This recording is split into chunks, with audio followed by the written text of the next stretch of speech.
If someone texts you, "I'm nearby, can I come over?" and your heart rate jumps like you just heard a fire alarm, this video isn't calling you out. It's calling you understood. Because for some people, guests don't feel like company. They feel like an invasion of the last quiet place on Earth.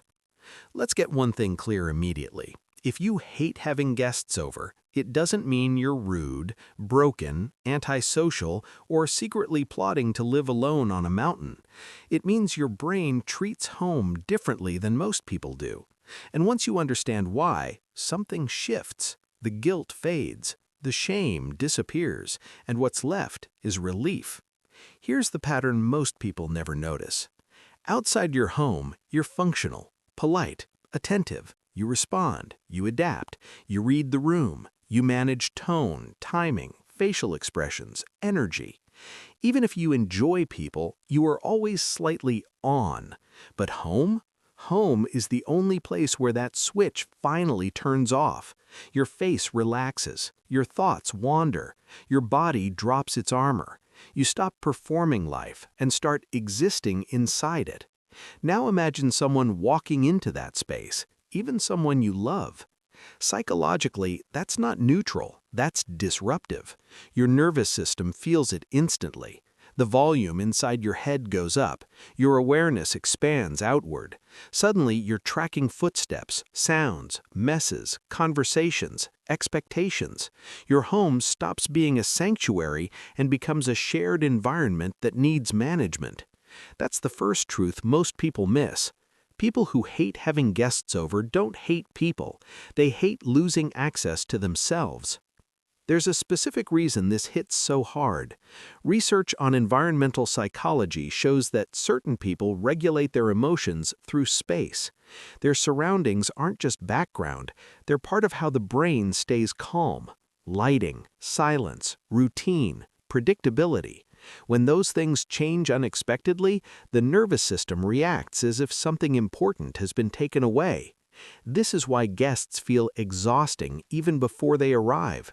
It's not the visit, it's the anticipation, the mental rehearsal, the subtle pressure to clean, prepare, host, explain, entertain. Your brain starts running simulations hours or days in advance, and every simulation costs energy. Now, here's where it gets interesting. Many people who hate hosting are actually deeply empathetic.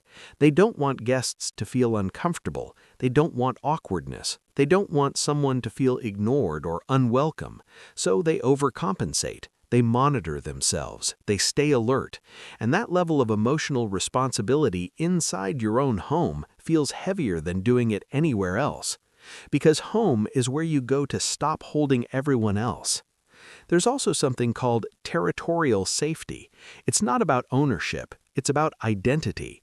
Your home reflects how you think, how you rest, how you exist when no one is watching. When guests come over, that private identity becomes visible. And for people who are introspective, sensitive, or private, that exposure feels strangely intimate, not unsafe, just too close. This is why many people would rather meet friends anywhere else. Cafes, parks, cars, neutral spaces, because there you're choosing to show up. At home, you're being entered. Now let's address the joke people always make. Just relax, they're not judging you. But that's the thing. People who hate guests aren't worried about judgment. They're worried about disruption, the shift in energy, the loss of quiet control, the fact that once someone is inside, you can't fully decompress until they leave. And when they do leave, the relief is instant. The silence feels louder than before. The body exhales. The space returns to baseline. And sometimes that relief comes with guilt. Why am I happier now? But psychology has a simple answer. Your nervous system just returned to its preferred state. Here's another layer most people never talk about. For some, this preference is learned. Childhood homes where guests meant tension, noise, pressure, forced politeness, or emotional unpredictability. So the brain linked visitors with stress early on, not consciously, physiologically. As an adult, you might not remember the reason, but your body remembers the pattern. So when someone knocks, your system prepares, not for danger, for effort. And yet, despite all of this, people who hate having guests over are often generous, thoughtful, and deeply loyal. They just express care differently. They show up when it matters. They listen. They remember details. They protect energy so they can give it intentionally instead of constantly. This is why their boundaries feel firm. It's not rejection, it's self-preservation. There's also something powerful here that rarely gets acknowledged. These people are comfortable being alone with themselves. Silence doesn't scare them. Stillness doesn't threaten them. Their inner world is active enough that they don't need constant external stimulation. That's not a weakness, that's psychological independence. And in a culture that treats availability as kindness and openness as obligation, choosing privacy is quietly radical.